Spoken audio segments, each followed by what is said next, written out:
have a rather toxic relationship with Home Assistant in that I keep trying to fix her, and she's a raging alcoholic that hates me. Why can't you fix me? Reed from Smart Home Solver is a better YouTuber than you. I bet Reed from Smart Home Solver can fix me. You're a useless piece of I've always hated you. Your mother is an idiot. My mother is always...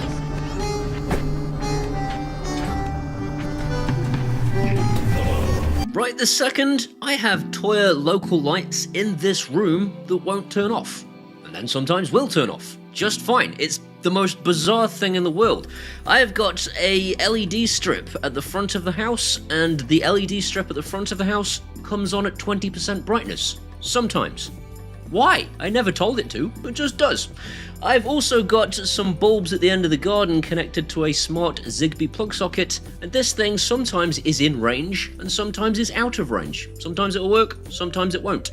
And a whole host of other bizarre Home Assistant issues to solve. But let me be clear, this video is not a Home Assistant hit piece at all.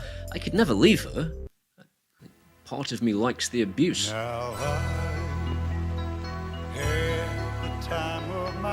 And this video is a little bit of a misnomer, and we'll talk more about how it's a misnomer shortly. In the meantime, I'm just thinking, could I cheat on her just a little bit? Oh my god, it's so cute. So bloody cute!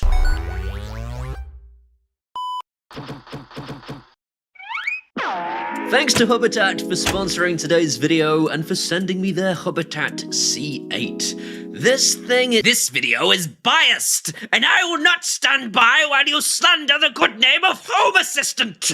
Home Assistant! Home Assistant! Home Assistant! Home Assistant! Please hear me out. This video is not what you think. Today, I've got my hands on the Hubitant Elevation C8, and this little beast is Hubitat's 4th generation smart home hub. It has built-in Zigbee 3.0 and Z-Wave 800 antennas, and will be supporting Matter later in the year.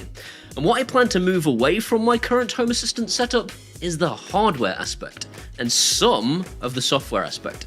And it's all because of these little rabbit ears, which aren't at all cute.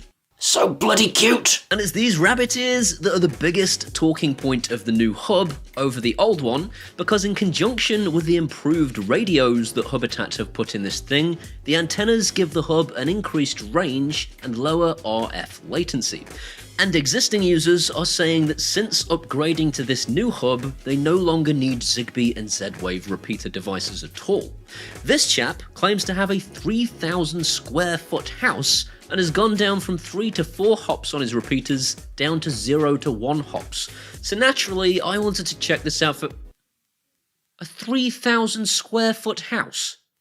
Who has a 3,000 square foot house? I've got a 3,000 square foot yacht. Bezos. I don't have a 3,000 square foot house, but I did put this thing to the test using my meager 1,200 feet of house by walking to the end of my garden.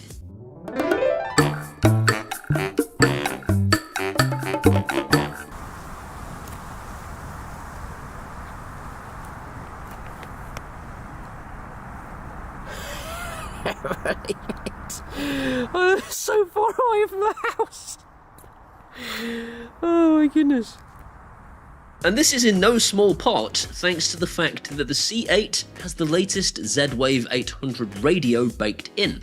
But I have also had a similar experience with my Zigbee devices thanks to its Zigbee 3.0 radio. No way. No way. That's insanity.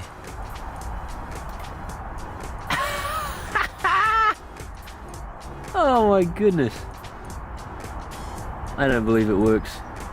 You have no idea how long I've waited for that to work with Home Assistant. But I think the Z-Wave 800 radio is probably the most interesting thing here, because the Z-Wave Alliance are claiming that future Z-Wave devices will have a range of 1.5 miles, because Z-Wave 800's technology is apparently going to be insane. There are things that Home Assistant can do that Hubitat simply can't, and we'll talk more about what those things are later on in the video. But I think the easiest analogy here is Apple versus Windows. Sure, you can build an awesome Windows PC yourself and actually get it to do more things than the Apple Mac can do, but the Apple Mac is a purpose-built system and therefore it's more reliable, and that's exactly what you're going to be looking at today. I knew he turned into an Apple. I told you he turned into an Apple fanboy. It's disgusting. And yes, I've got a cold sore too.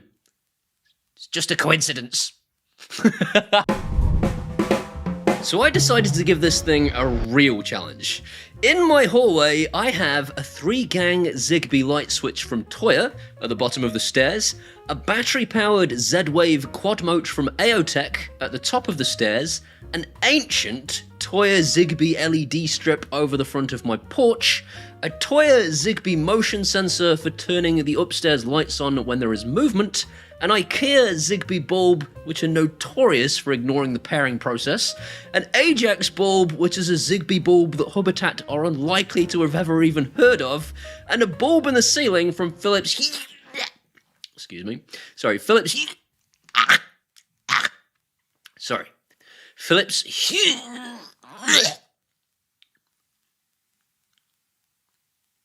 A bulb from the Netherlands. The IKEA bulb was a pain in the ass, and as usual required me to hold my hub right up against it to get it paired. I had to do the same thing with Home Assistant, but this brings me on to another advantage of the C8. Because the new Hubitant C8 has Wi-Fi built in, I was able to just use a power extension to get the job done. The other devices all paired without issue directly to Hubitant using their really easy pairing process, but there was a problem. And this is a problem that I didn't have in Home Assistant. I knew it! Although Hubitant was able to recognize both the IKEA and the Ajax bulbs, and was then able to control them to turn them on and off, it couldn't change the color temperature between cool white and warm white. And this is because Hubitant have not written specific drivers for these two bulbs. However, Hubitant is a very open platform, and it's designed to allow complete nerds to write their own custom drivers, and it was literally then, for me, a case of copying and pasting a driver from the Hubitant community forum into the Hubitant drivers code section, and then pressing save. Once I did that for the IKEA driver I'd found online, I was able to tell the hub to use the IKEA driver, and then everything worked perfectly. Bizarrely enough, the IKEA driver also worked for the Ajax bulb. All I did was tell the Ajax bulb, use the IKEA driver, and it fixed that too. 2 birds, 1 stone. The porch LED strip, unfortunately, also seemed to have a bit of a toxic relationship with Home Assistant, and wouldn't let it go. Now I had the time of my... That was hell on earth to make work. Flippin' heck. It took an hour of diagnostics to get this thing to actually communicate with Hubitant and stop communicating with Home Assistant. I unplugged Home Assistant and it still would not pair. I had to do all sorts of messing around and it took an eternity.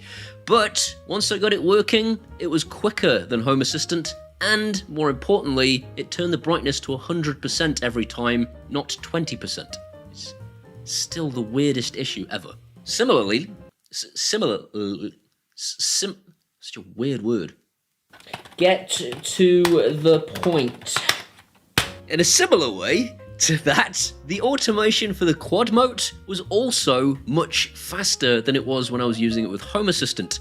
There is a little bit of a learning curve to using automations in Hubitant, but only if you're new to smart homes. If you've used Home Assistant, you'll find it really, really straightforward, and it is equally, if not more powerful. As proven by my fairly complicated setup in the hallway, there is a lot more to it than what I've discussed already to do with making sure certain things happen at night versus what happens in the day. Not just simply for coming on and not coming on, depending on whether it's day or night, but also for the early hours of the morning when I get up to go to the bathroom. All that stuff happens quite differently, and I've been able to do that very, very easily. And this brings me on to my next point. I can't leave her. I can't do it. There is no leaving her. So abusive.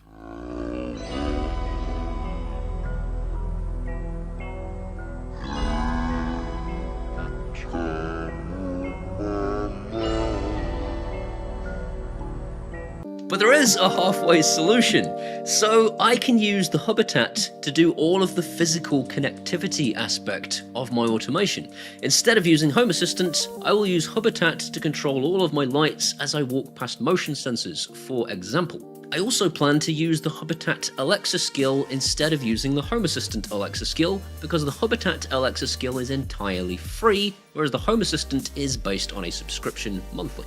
More importantly, some clever sod has created a hubitant integration for Home Assistant, and I plan on having a threesome. Now I haven't tried it yet, but I think I will be able to use the Home Assistant dashboard instead of the hubitant dashboard, because I think the Home Assistant dashboard is prettier, in my personal opinion.